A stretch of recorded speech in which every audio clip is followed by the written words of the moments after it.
Because unless the black community is being built up to operate autonomously from white society, meaning you're functioning independently on your own, then these problems will continue to persist. The racial wealth gap will never be closed because you will always be reliant on a dominant society to provide you your daily bread, to which they will always pick themselves over you. This is why a black man or woman with an associate's degree has a harder time finding work than a white man or woman who did not even finish high school.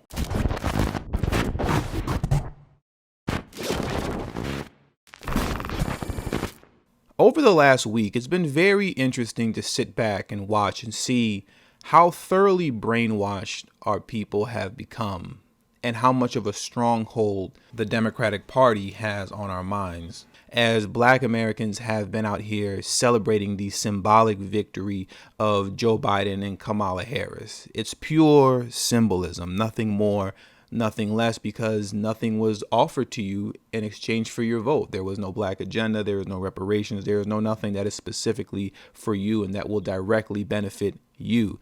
Yet nonetheless, here we are out here celebrating because apparently now black girls can dream. And we have an AKA in office, ski wee pinky fingers in the air.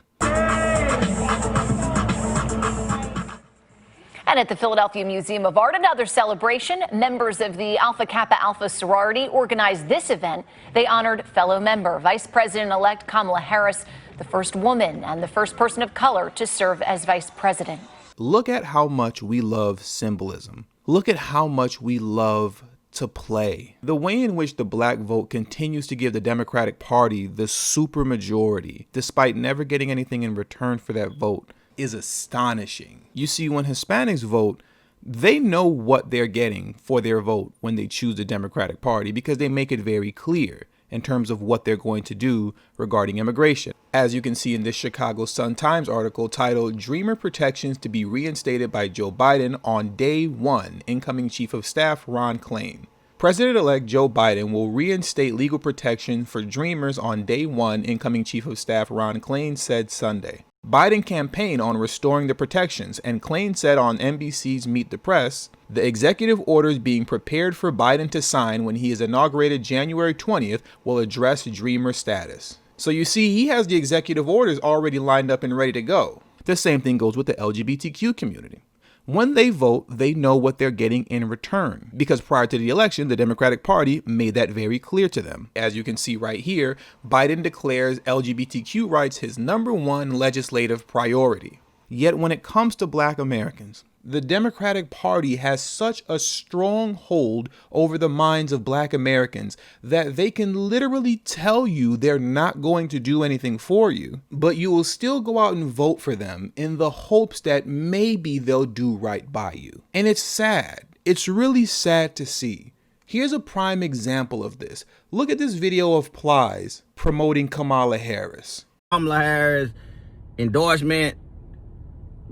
If I want, let me motherfucking shut up. I motherfucking turn up on this motherfucker right here. But let me just say this first. I just heard it on the radio. Motherfucker that called in and said, I ain't voting for her. She ain't black enough. She sent people to prison. Let me motherfucking say this. First of all, vote for whoever the fuck you want to vote for. I ain't telling nobody who to vote. Vote for whoever fucking you want to vote for. I'm going to vote for who the fuck I want to vote for. I bet you that. But all I'm saying is this. I just try to be on the side of fair and right. So, the goddamn lady went to Howard University, man. And the lady goddamn AKA, how much more motherfucking urban do you want her to be? Now, if she was in motherfucking Atlanta right now, in Magic City in Blue Flame, drinking motherfucking 1942 every night, then y'all would say she was too motherfucking urban. Now look at Plies after the election, and look at the way in which he's simply hoping that Joe Biden and Kamala Harris will do right by the black community. Let's read this tweet right here. Dear Joe Biden and Kamala Harris, I hope some of the many executive orders that will be signed immediately upon taking office will be geared to help benefit the black community. This is sad. This is extremely sad. And some of you are going to be angry that I'm going to say this, but it's true.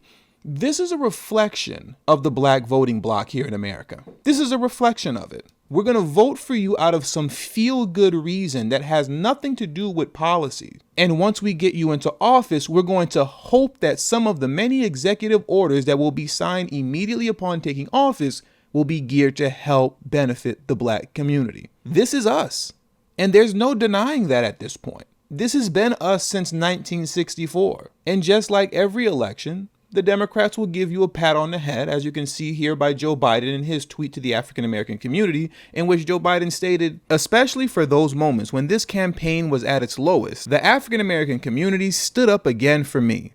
They always have my back, and I'll have yours. So there's your pat on the head. Thank you very much. And now here's my behind a kiss and a middle finger.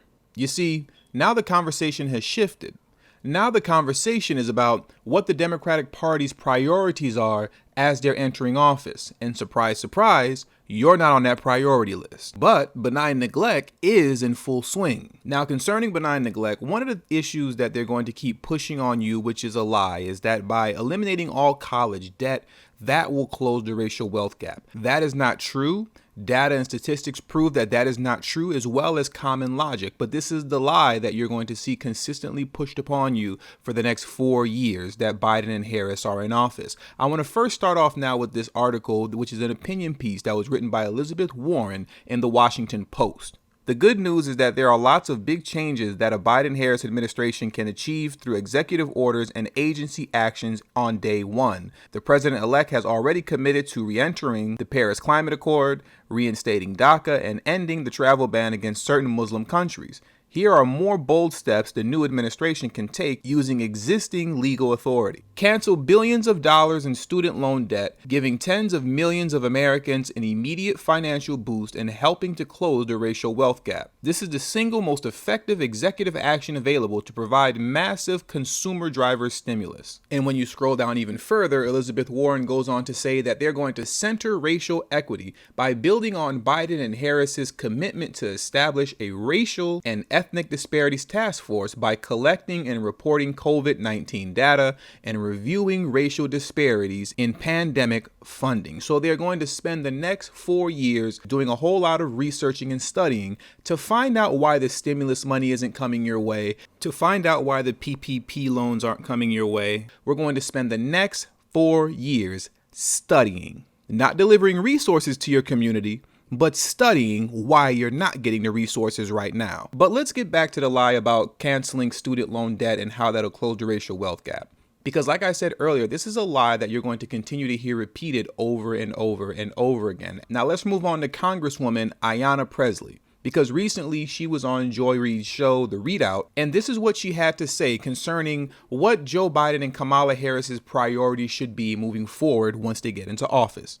The immediate priority for Democrats and the incoming Biden-Harris administration first must be a comprehensive COVID relief that really meets the scale and scope of this crisis and mitigates the hurt for the American people.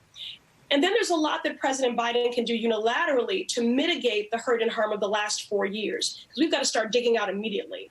So for me, some of those priorities and what I would like to see are canceling student debt, which I see as both a racial justice issue and critical to an equitable economic recovery from the impacts of this pandemic, protect dreamers and TPS holders in the family separation policy, support reproductive justice by reversing these harmful anti-choice rules and regulations, in the Muslim travel ban, which they've already indicated that they will do. For me, moving on a decarceral action, so ending the use of the federal death penalty, and then declaring climate change a national emergency. The cancellation of student debt is not a racial issue because it will literally have no impact on closing the racial wealth gap. Right now, you're looking at data concerning the racial wealth gap. Eliminating all college student loan debts would only make a dent in the racial wealth gap if you're only doing it for black college graduates and not white college graduates. And that might make a dent. It might. But if I eliminate the number one source of debt for white college students who are already vastly ahead of you, economically speaking, well, at that point, they're off to the races and you're still behind. Let me make this a little bit more clear. If this was a basketball game and you were getting blown out by 50 points and the commissioner of the NBA stopped the game and said, you know what I'm going to do? I'm going to grant both teams an extra 50 points. If he did that, how would that shrink the lead? How would that close the margin?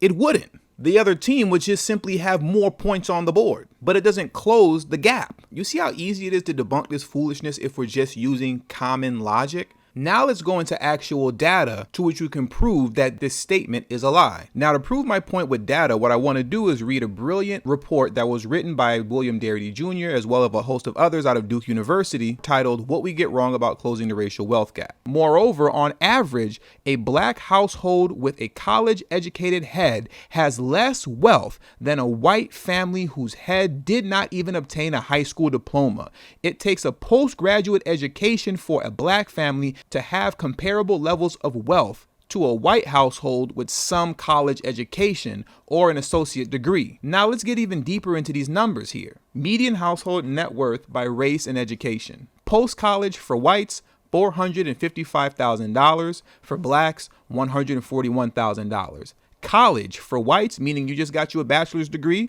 $268,000 for whites. For blacks, $70,000. Some college for whites, $135,000. For blacks, $18,000. High school diploma for whites, $118,000. For blacks, $6,000. Less than a high school diploma, $82,000 for whites and $2,000 for blacks. William Darity Jr. would go on to further discuss this in an article he wrote titled "How Barack Obama Failed Black Americans." Blacks with some college education actually have higher unemployment rates than whites who never finished high school. At each level of education, the black rate of unemployment is twice as high as the white rate. So now, as you can see, when you're canceling student loan debt for everybody, who does that actually benefit?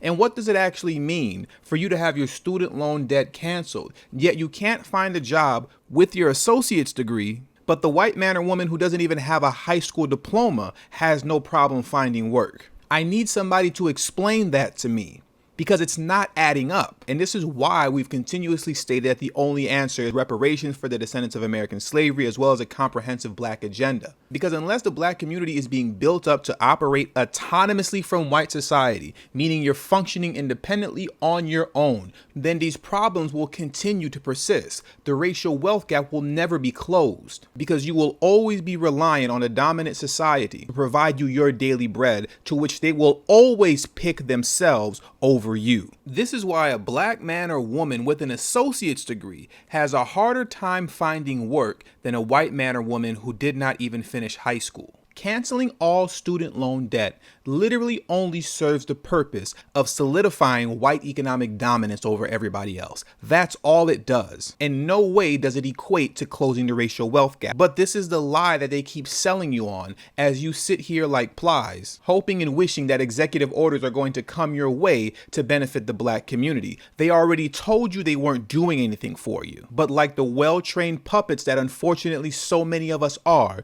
we keep doing the same thing over and over and over again, expecting a different result. If our people haven't figured it out by now, then it might unfortunately already be too late. Now, I hope that isn't the case, but only time will tell. And with all that being said, I'm going to shut this video down. So thank you for tuning in. Make sure you hit that subscribe button as well as the bell notification next to the subscribe button so you can be notified whenever I release a new video. Make sure you text tdhiphop to number 33222. That way you'll receive a direct text notification whenever I release a new video, but it also serves as a protection plan for myself. In case YouTube ever gives this channel the axe, I'll be able to send you a direct link to where you can find me next. All social media links will be pinned in the comment section below. And lastly, but certainly not least, for those of you who have been subscribed to this channel for quite some time now and have a love and appreciation for the work that I put in on this channel, the number one way you can show your support is through Patreon for only $5 a month. That will help put me in position to take TD Hip Hop Media off of YouTube. Remember, the goal is to grow independent of YouTube, not big on YouTube.